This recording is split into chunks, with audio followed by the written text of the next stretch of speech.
Hello everybody, I'm DerTebbers. This is going to be your second quarter 2015 mod cleanup award show. Up front, let me apologize for this being delayed, unless you're watching this on repeat, in which case it's not delayed. In that case, you can ignore that apology. I've been sick for a couple weeks. You might hear me cough, you might hear my voice being weird, but I'm back. Here we go. Let's jump into this. The first area we're going to touch on is really quick. Well, it's not really quick. It's actually extremely complex. And it involves a bunch of things that are currently scattered all over this map here in Westbridge Hills. And that is the world of placeables / UPK. The Universal Process Kit is really the star of our second quarter. Some amazing mods were created using the Universal Process Kit, and they are really top dog mods. So if we go into placeables here, we have everything by Rosenthaler pretty much is top notch. There are a few things that I wish he'd do a little bit differently, but overall, the Rosenthaler things, everything from the vegetable and fruit mod to the fruit and berry mod to the salad trigger mod to the bakery and grain mill mod, all these things by Rosenthaler are wonderful additions to Farm Sim 15 because they let us expand the game beyond the world of just farming into something even more. Now, these apples are also part of Rosenthaler, even though they're not marked as Rosenthaler. These are all very important mods, and I think they're great additions. In addition, we also had this Rosenthaler seed and fertilizer mod that adds a great element to the game as well, being able to produce your own organic seeds and fertilizer. Very nice.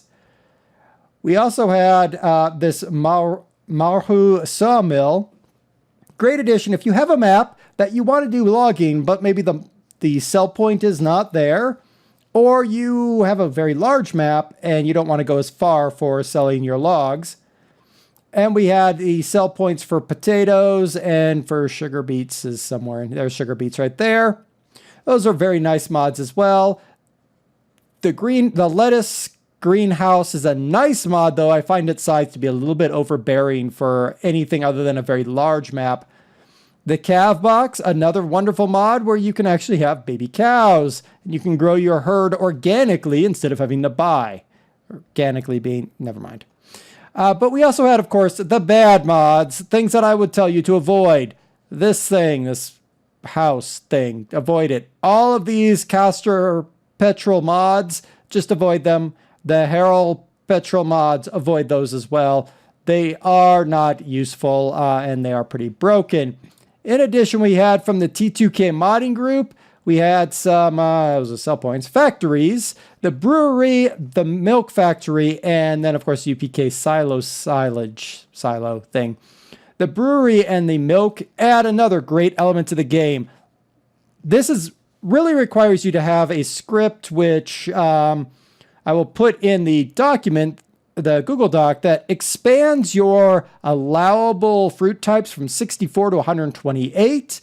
Once you have that script in there, you can throw milk and brewery and all the Rosenthaler into your map, and you can have a huge agribusiness facility, and that is an amazing addition to Farm Sim 15, and it really expands the longevity of the game. All wonderful mods. Again, in the Google document attached to this video, you will find a key of green, yellow, red, and unhighlighted, and it tells you exactly what I think of each one of these places, and I do like almost every one of them. All right, so now we're going to go into our various categories. I'm going to hop in my truck here. We're going to head over to some categories, and we'll point out what's good and what we can sort of skip. For our first category, we're going to go with seeders, and we had a number of seeders, though in truth we had a couple packs. The first, we've got 3 John Deere seeders over here. These came in the John Deere planting pack, and none of them really impressed me. So the first is these two here. They don't have any collapsing, so they're very wide seeders. You really can use them here in Westbridge Hills. Neither of them really impressed me very much. There's better ones out there, so I don't really care for them. And this is just nothing more than a repainted Valderstadt. Not worth it to me. So again, don't really care. Then we come to this Kins. The Kins is okay. It does actually start clipped into the ground. It has this weird, you see it vibrating right now.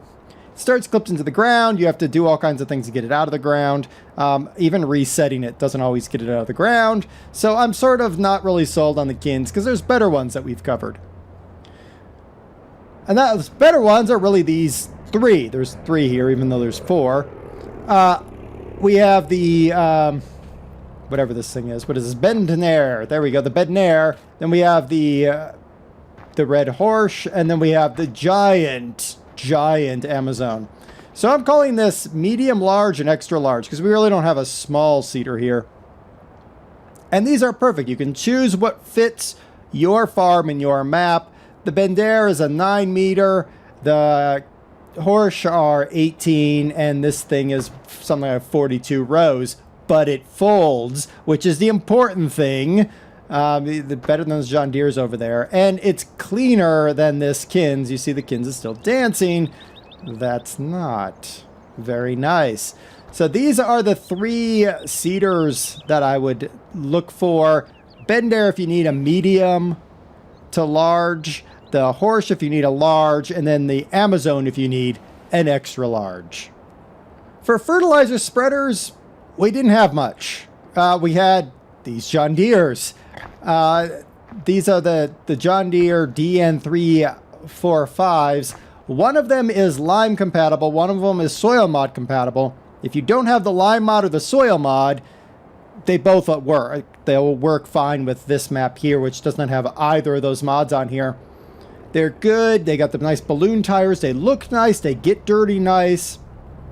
The only thing I will say is I don't like how these airline hookups, they don't actually hook up to anything, but that's a small matter.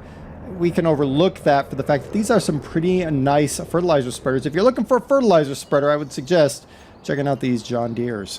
When you want to apply liquid fertilizer, we had this John Deere 4730, except it's not really a John Deere 4730. It says it is, but it is a rebadged Amazon Panther, so it's just a reskin. Still, it's decent. It works. I think it's fine if you're looking for a large mobile liquid sprayer, or if you like John Deere Green.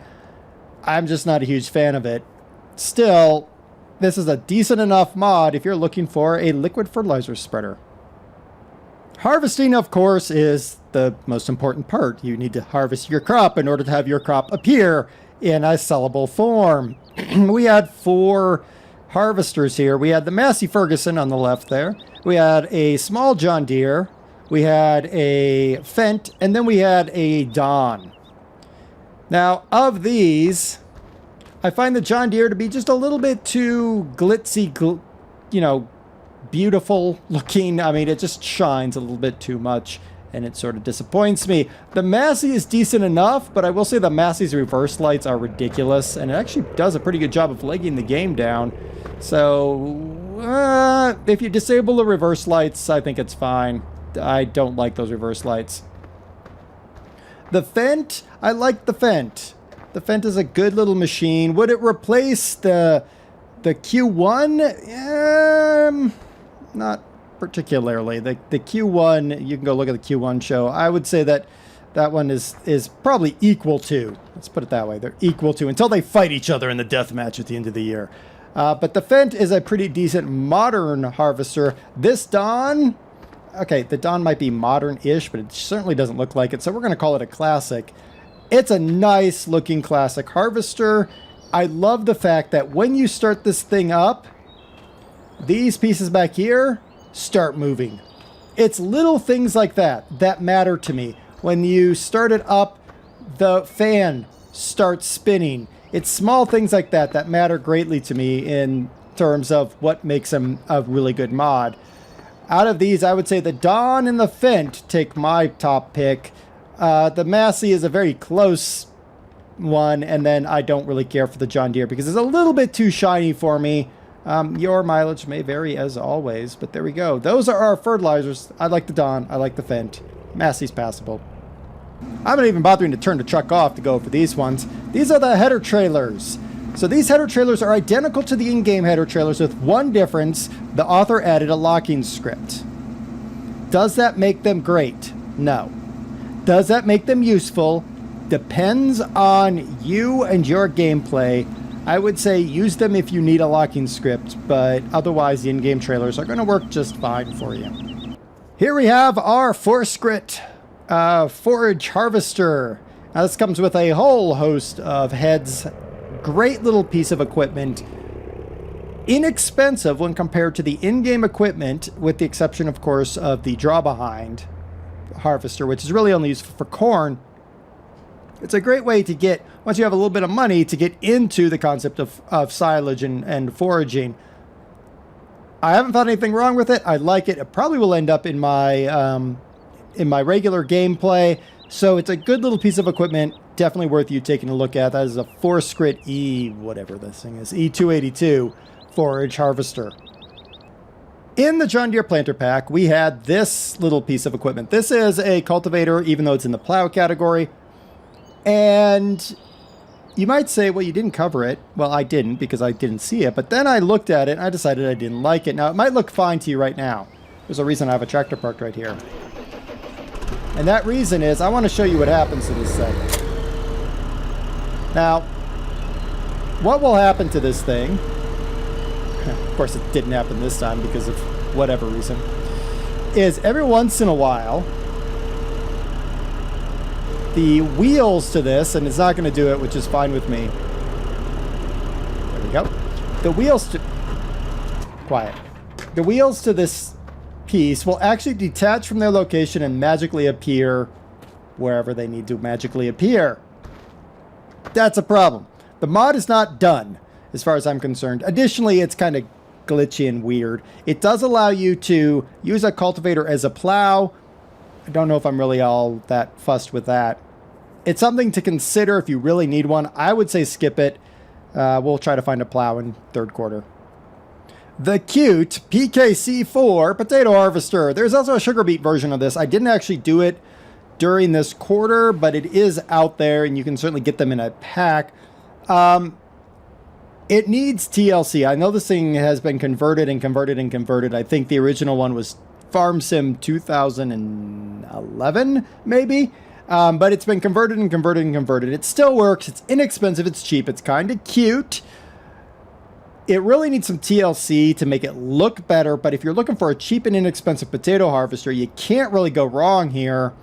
I personally would probably look for a different one. But if you need one, I'd say give it a shot. The world of foraging wagons is kind of bland. I mean, they pretty much all look the same, right? They look like wagons, and they have a pickup on the front that picks things up. And with that in mind, I like both of these. And the reason is very simple. One, you have the Kloss, which looks beautiful dirty. But it's a good, functional, larger harvester. It does have... You can look up at the top here. The piece up there actually does fold down if you have something like a kid-style forage harvester on there to throw into the back. So it looks appropriate. It is a modern piece of equipment and it is very expensive. And I like it. The 4-Scrits here I like even more because I like cheap stuff because I'm cheap. But they give you a nice range from a small to a large forage harvester for an inexpensive price, allowing you to get started earlier in terms of using loading wagons. And I like that. It gives me an option to start my farm, working my farm the way I want to work my farm. It's a range of prices here. The 4-Scrits are great for low end. The Kloss is sort of a medium to high end. And then you have the in-game equipment. I would say give each of these a look, or both of these a look, because really the 4-Scrits is a pack of 3. But give both of these mods a look if you're looking for a new forage wagon. How big is your cattle farm? Well, the bigger your cattle farm, the more you got to feed the buggers. The in-game feeding equipment is decent, but when you need large numbers of cows, for instance, in this game I have 2,000 cow, you need more feeding for more cows. We have the 2880, the 3580, and the 4280. So as you get more cows, you can get a bigger piece of equipment. This pack is a great pack. There's nothing wrong with these pieces of equipment. They merely have extended the size of the in-game one, but they've done it appropriately, priced it appropriately. They even stated where they got the price, which was the manufacturer. So these are great as you get into a larger and larger herd of cattle. I'd definitely give it a try if you have yourself a real ranch. You really shouldn't make hay while the sun shines, or just make hay because you need to feed your animals. We started Q2 with looking at these balers. These are all small form round balers. They're all Russian pieces of equipment. There's nothing really wrong with any of them. I personally like the one on the right because all of those belts move and it looks really cool, though it is a tippy thing and you need to put it on a slow tractor and watch your turning speed. All of these are going to work to produce small round bales. By small round bales, they're equal to the size of the in-game bale. When you need to feed a lot of cattle, this is not going to cut it. You need a big square baler. We haven't done one of those yet. But if you're looking for small form round bales with an inexpensive baler, because these are inexpensive balers, you're not going to go wrong with any one of these. I just lean towards the one on the right because I like to see the belts working. Your choice. Up to you. Front loader frenzy. Okay, not really much of a frenzy. We have like this weird concept of front loaders, it seems, in the modding community. And they don't always appear in the front loader category when you load them in. For instance, the one on the left appears in tractors. The Caterpillar appears in miscellaneous. The middle one appears in miscellaneous. The one that looks like a skid steer type thing appears in front loaders, and the forklift appears in something else. But either way, they all kind of work the same in terms of loading and unloading things, sort of. The forklift isn't just a forklift, however. It comes with a whole host of other things. That is a nice piece of equipment. Some people say it's sized wrong. It's fine if it's sized a little bit wrong. It still works and does a great job with what we need it to do, which is load and unload pallets. Is what I use it for. The two white ones I don't care for. And the reason I don't care for is because when you raise and lower their booms, they detach their scoops, which is a glitch that's been in the game since 2013 at minimum. But a lot of mod authors have fixed over time. These ones have not been fixed. I think they're ports over from 2013. The old Russian piece of equipment, I love it because it's cute. Not really cute, but kind of quaint. It very much shows the concept of build something because you need it.